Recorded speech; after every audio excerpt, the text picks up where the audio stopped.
टिड्डी दल का आक्रमण राजस्थान में पिछले दिनों अचानक से फिर से होना शुरू हो गया है। ये टिड्डी दल है क्या? टिड्डी टिड्डी दल का आक्रमण है और टिड्डी दल से होने वाला नुकसान क्या है, यही सब हम इस वीडियो में सीखने जा रहे हैं।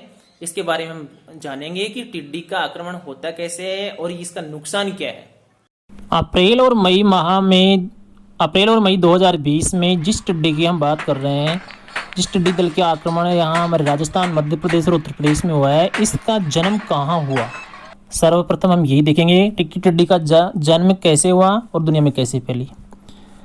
सन 1993 के बाद सन 2019 और 2020 में टिड्डी की उत्पत्ति का जो कारण है, उसमें मुख्य कारण है ग्लोबल वार्मिंग।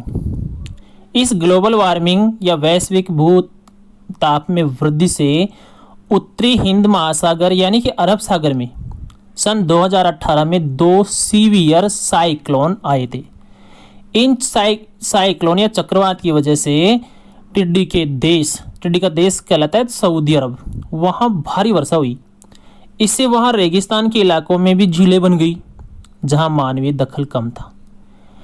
टिड्डी का रहवास अरब का रेगिस्तान ही है। सऊदी अरब की सरकार ने समय रहते प्रयास नहीं किए और सन 2019 में भयंकर टिड्डी दल सामने आए थे। यह टिड्डी सऊदी अरब से यमन व ओमान में पहुंची, जहां अच्छी वर्षा से इसके बड़े झुंड बन गए। इसके बाद यह टिड्डी पूर्वी अफ्रीका के देश केन्या, सूडान और सोमालिया पहुंच गई। केन्या, सूडान व सोमालिया के साथ जिबूती, इरिट्रिया में भी पहुंच गई। 2019 के अंत में यानी दिसंबर तक जो नए दल बने थे टिड्डी के, वहां जाने के बाद में ये दुनिया के दूसरे देशों में पहुंच गई। तो इस तरह हम देखते हैं कि 2019 में जो जनवरी में स्टार्टिंग में पहला दल है इसका बना था टिड्डी का, वो यमन, सऊदी अरब, वहाँ से होते हुए ईरान, फिर पूर्वी अफ्रीका पहुंचा। 2019 के दिसंबर के अंत में इसका दल कीनिया, जिबूती, इरिट्रिया पहुंच गया और फिर बाकी के दुनिया के देशों में फैल गया। इसी के साथ टिड्डी की जैसे दिसंबर 2019 में ये फैला विश्व के दूसरे देशों में, इसी के साथ टिड्डी की समर ब्रीडिंग यानी ग्रीष्मकाल में इसका जो जन्म होता है उसको समर ब्रीडिंग बोलते हैं। स्प्रिंग ब्रीडिंग बसंत ऋतु वाला और विंटर ब्रीडिंग का चक्र शुरू हो गया। टिड्डी का जीवन काल की हम बात करते हैं। टिड्डी 90 दिन जीती है। टिड्डी अंटार्कटिका और उत्तरी अमेरिका महाद्वीप को छोड़कर पूरे विश्व में पाई जाती है। मुख्यतः अफ्रीका में, मध्य पूर्व और एशिया के देशों में ये मिलती है।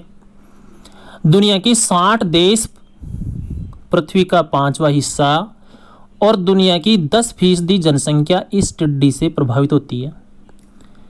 एक दिन में टिड्डी 160 किलोमीटर से लेकर 200 किलोमीटर तक का सफर तय कर सकती है।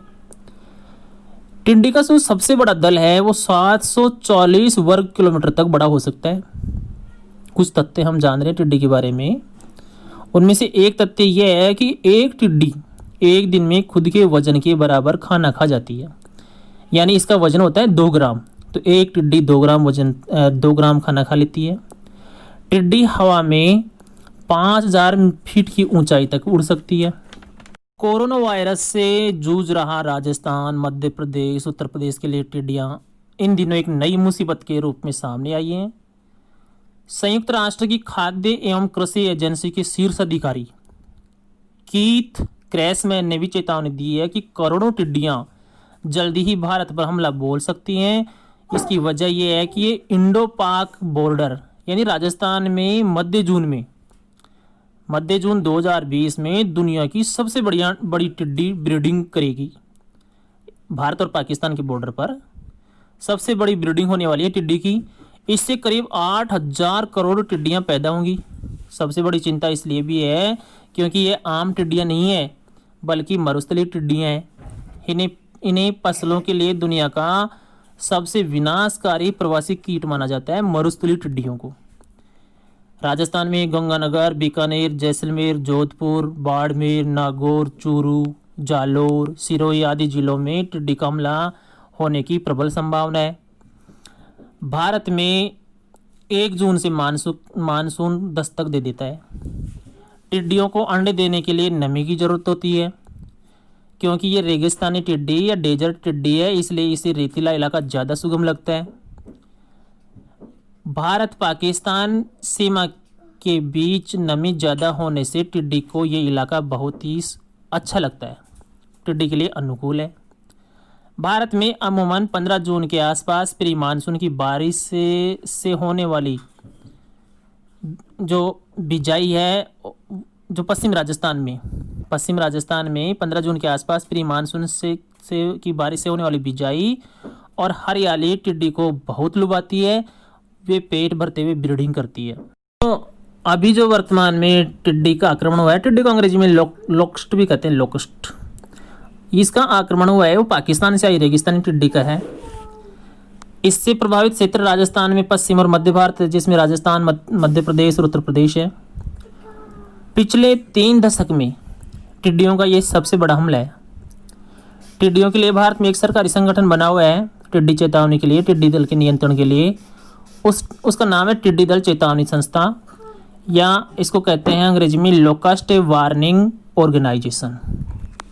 इस समय देश पहले ही कोरोना वायरस महामारी की चपेट में है और ऐसे विपरीत समय में टिड्डियों के हमले से कई किसान तबाह होने की कगार पर हैं, कई किसान तबाह हो चुके हैं। संयुक्त राष्ट्र संघ के FAO खाद्य एवं कृषि संगठन के मुताबिक 4 करोड़ की संख्या वाला टिड्डियों का एक दल लगभग 35,000 लोगों के लिए पर्याप्त खाद्य को समाप्त कर देता है। इतनी घातक होती हैं टिड्डियाँ कि इसका 4 करोड़ की संख्या का एक ही दल 35,000 लोगों के लिए पर्याप्त खाद्य को समाप्त कर सकता है। अब इसकी जो चेतावनी है, अभी मई चल रहा है, लेकिन जून में इसकी ज़्यादा घातक नतीजे देखने को मिलेंगे। संयुक्त राष्ट्र संघ के अनुसार भारी बारिश और चक्रवात ने पिछले साल की शुरुआत में टिड्डियों के प्रजनन में बढ़ोतरी की थी। इस वजह से अरब प्रायद्वीप पर टिड्डियों की आबादी में तेजी से वृद्धि हुई। 2018 और 19 में जो चक्रवाती तूफान और भीषण बारिश हुई, उससे इसकी संख्या में वृद्धि हुई। भारत में अब तक जो टिड्डी दल का सबसे बड़ा आक्रमण हुआ था वो हुआ था 1993 में। अब ये जो वर्तमान में टिड्डी दल आ रही है पाकिस्तान से, इसका कारण यह है कि हवा की गति और दिशा इस समय दक्षिण पश्चिम की ओर हो रही है, पश्चिम से दक्षिण पूर्व की ओर हो रही है। तो ये जो पश्चिम दिशा से हवा आ रही है, उसके साथ टिड्डियों का प्रभाव भी भारत के पश्चिम से पूर्व की ओर हो रहा है। एक ये मत है, ये मानना है हमारे लोकस्ट वार्निंग ऑर्गेनाइजेशन का, एक टिड्डी दल में 10 अरब तक टिड्डे हो सकते हैं और एक झुंड द्वारा एक दिन में जो तय रास्ता किया जाता है, उसके अनुसार ये 160 से 200 किलोमीटर तक का रास्ता तय कर लेती हैं। संयुक्त राष्ट्र संघ के FAO के अनुसार रेगिस्तानी टिड्डे दुनिया में हर 10वें लोग, यानी 10 में से 1 आदमी की जिंदगी को प्रभावित करते हैं। सबसे खतरनाक जो टिड्डी दल है वो बीते दशकों में देखने को मिला था, जो हॉर्न ऑफ अफ्रीका की घास के मैदानों में वहाँ की कृषि को और घास के मैदानों को चट कर गया। रेगिस्तान टिड्डों का पारंपरिक रूप पश्चिमी अफ्रीका व भारत के बीच 6 करोड़ वर्ग किलोमीटर क्षेत्रफल में रहता है। 2019 के जनवरी में जो टिड्डी दल आया था और 2019 के अंत में दिसंबर तक इसने जो विकराल रूप धारण किया, उससे अब तक राजस्थान के संदर्भ में हम देखें तो 50,000 हेक्टेयर कृषि भूमि तबाह हो चुकी है। अब देखते हैं हम टिड्डी दल से बचने का उपाय। टिड्डी दल से बचने का उपाय यही है कि जो इसके लिए जो संगठन बना हुआ है वो समय समय पर नियंत्रण के लिए चेतावनी जारी करे। सरकारी स्तर पर गाड़ियों से, ट्रैक्टरों से कीटनाशक का छिड़काव किया जाए, लेकिन ये पर्यावरण के अनुकूल नहीं होता। पर पर्यावरण के अनुकूल तो नहीं है, बावजूद इसके टिड्डियों पर नियंत्रण करना जरूरी है। हवाई जहाज से, ड्रोन से, हेलीकॉप्टर से कीटनाशकों का छिड़काव किया जाना चाहिए जहाँ इसके झुंड होते हैं, बड़े बड़े दल होते हैं उस पर। भारत में पाकिस्तान सीमा पर तो प्रत्येक वर्ष टिड्डियों का आक्रमण होता ही है, लेकिन पिछले साल दिसंबर 19 में उत्तरी गुजरात के बनासकांठा जिले के किसानों को इस टिड्डी दल से बहुत बर्बादी का सामना करना पड़ा था। तब ये ड्रोन और हवाई जहाज़ों से छिड़काव बहुत कारगर साबित हुआ था। इस वर्ष जो पाकिस्तान के रास्ते से टिड्डी दल आया है वो उत्तर प्रदेश की झांसी तक पहुंच गया है, और इस साल सन 2020 में इसका पहला आक्रमण है हमारे राजस्थान के गंगानगर जिले में देखने को मिला। 11 अप्रैल 2020 को जो टिड्डी दल आया था वो पाकिस्तान के रास्ते से आया था।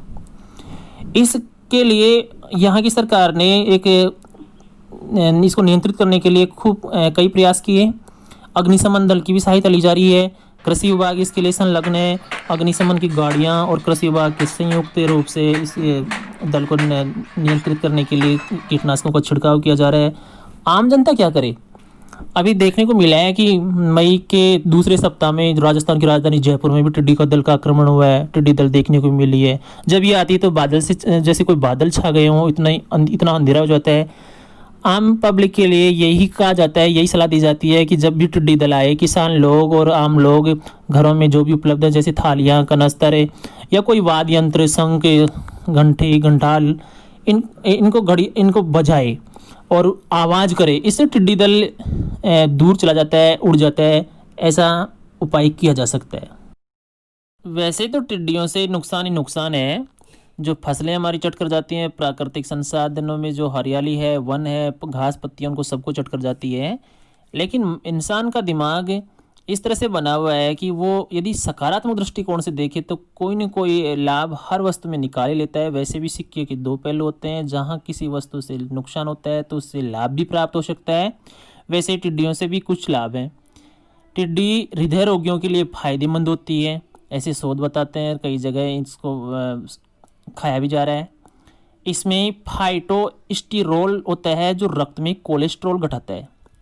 एक अध्ययन में सामने आया है कि यह कैंसर में भी लाभदायक है। इस टिड्डी का खाने में स्वाद इमल्सिफाइड बटर जैसा होता है।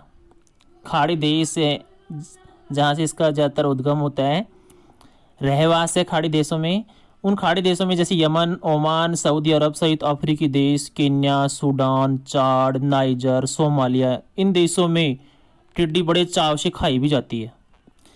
पिछले साल 2019 में पाकिस्तान में सिंध प्रांत के मंत्री ने भारी टिड्डी दल को देखते हुए जनता से इसे खाने की अपील भी की थी। तो इस तरह से इसका नुकसान के साथ फायदा भी ढूंढा जा सकता है।